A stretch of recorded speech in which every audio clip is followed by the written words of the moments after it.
What if I told you the greatest enemy of your personal growth isn't failure or self-doubt or even other people? What if the thing keeping you stuck is actually your biological obsession with feeling comfortable? I mean, think about it. We live in a culture that sells us a giant, beautiful lie every single day.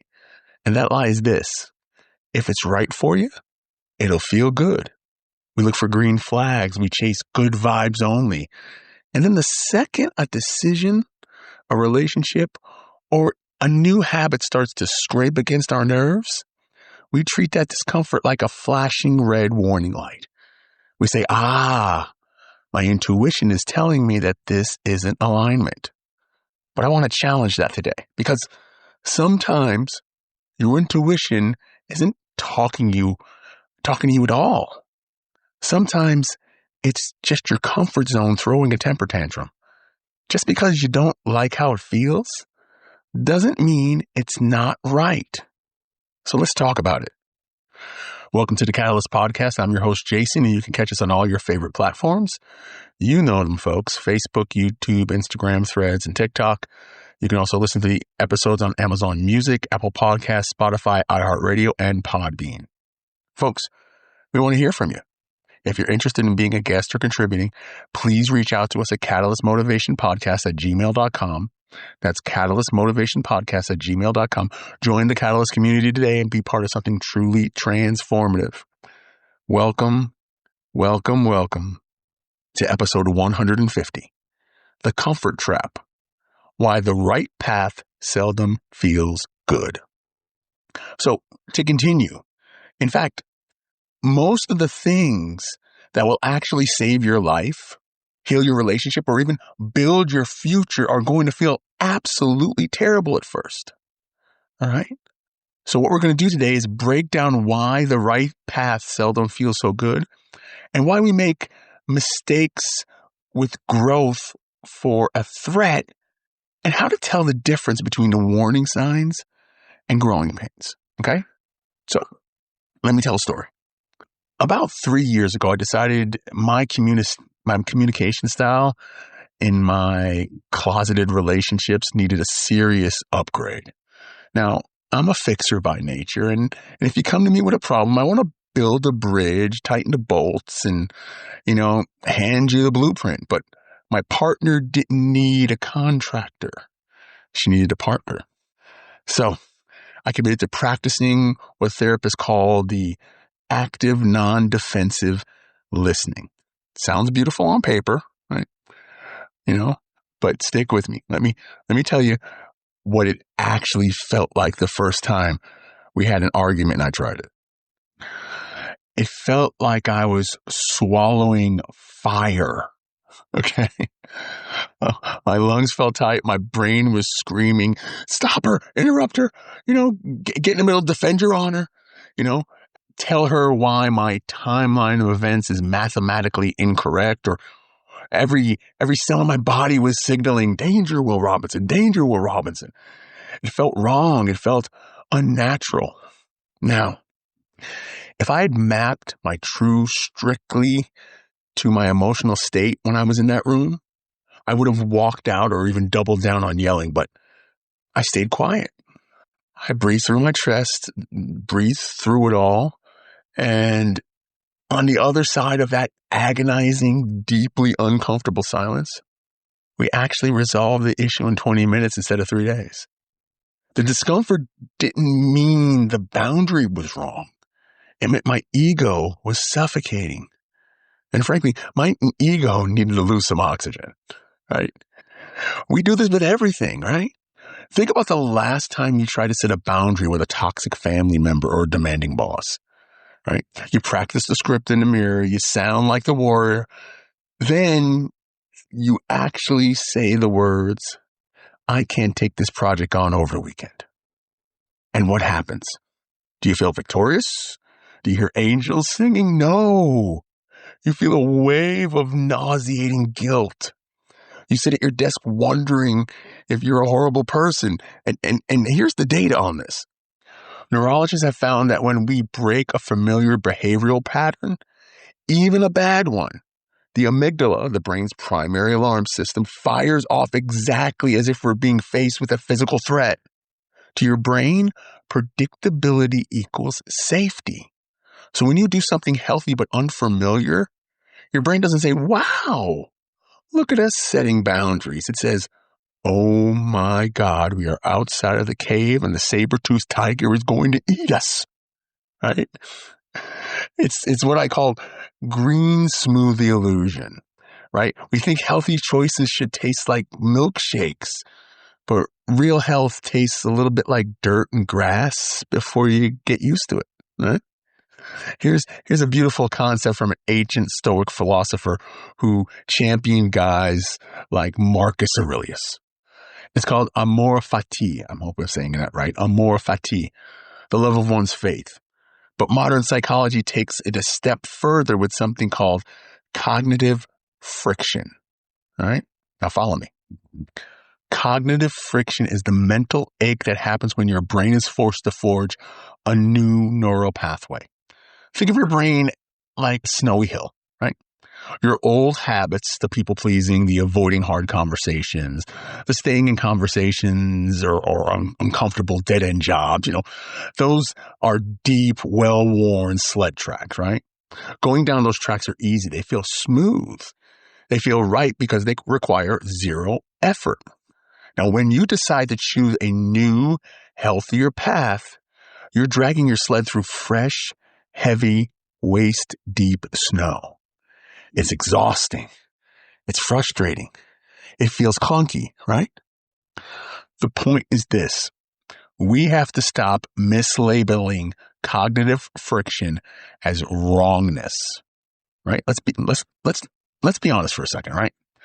If we only did what felt good in the moment, we would eat cold pizza for breakfast every day, never pay our taxes, text our exes at 2 a.m. because loneliness feels heavy, right?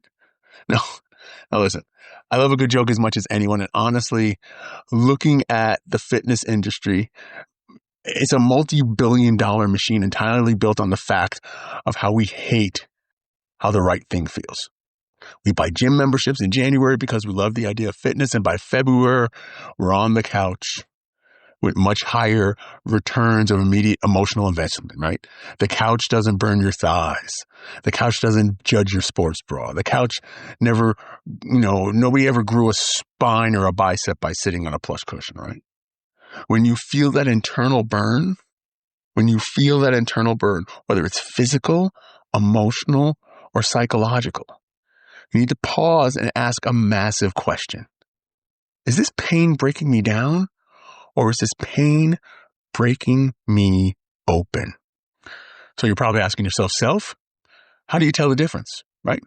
Because look, I'm not telling you to stay in an abusive relationship or stick with a situation that's generally destructive just because it's supposed to hurt, right?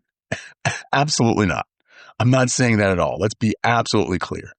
But there's a massive difference between the trauma of destruction and the friction of development. Here's how you tell the difference. And it's a simple framing. Okay? Destructive pain leaves you feeling diminished, hollowed out, and disconnected from who you are. It demands that you shrink. Developmental pain feels heavy, hot, and exposing.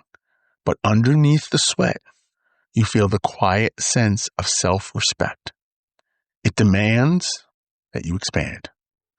Think of it like stretching a muscle that hasn't been moved in years. It pulls, it aches. You might even want to curse it a bit, but you know deep down that the tissue is slowly starting to lengthen.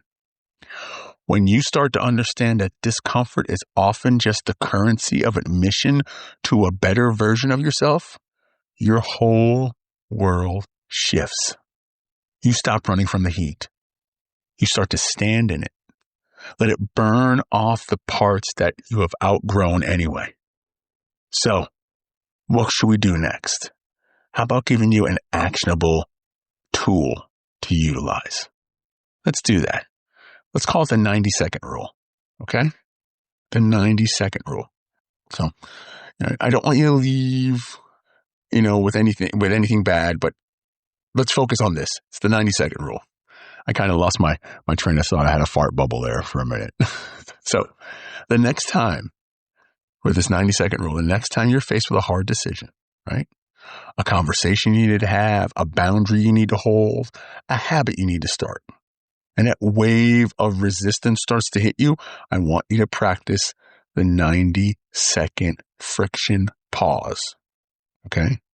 Now, there's a Harvard neurologist, I think I said that right, Dr. Jill Boyle-Taylor, that discovered that when a person has emotional reaction to a trigger, there's a 90-second chemical process that happens.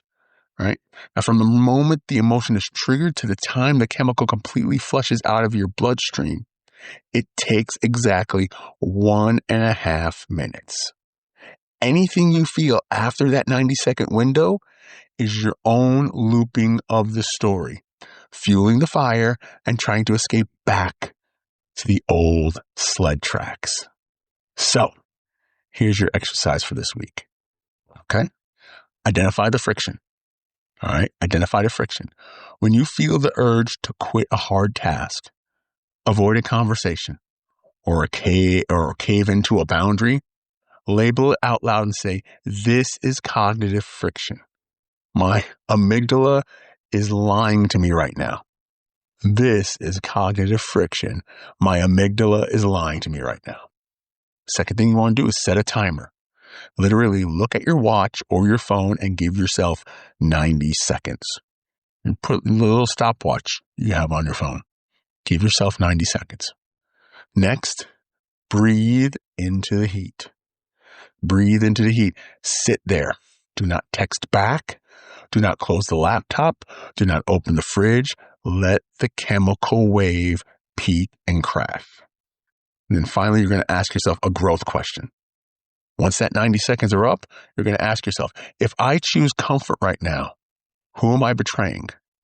My present feelings or my future self?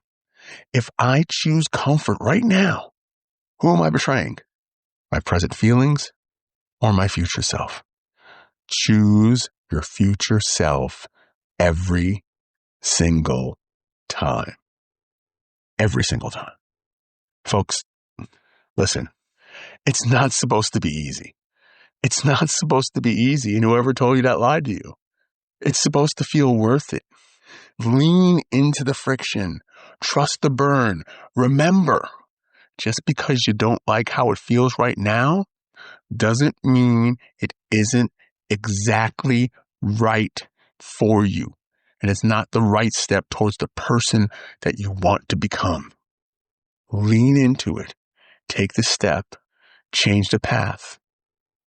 Like I like to say, get your nose bloodied. Get your nose bloodied. So you can take the steps to being the person you were meant to become. That's it for today, folks. If this episode hit home, share it with someone who might need the reminder that they're not alone. And as always, keep showing up. The world needs you. We always have and we always will. Not that this time is any more important than another time. They all seem to be important when we're in those moments. But just show up and be a good human being. Please like and subscribe to our podcast for more motivational content.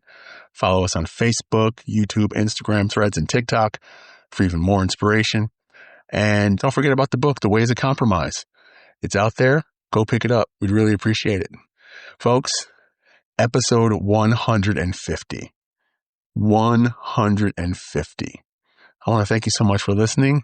We look forward to seeing you again next time for episode 151. Go be great.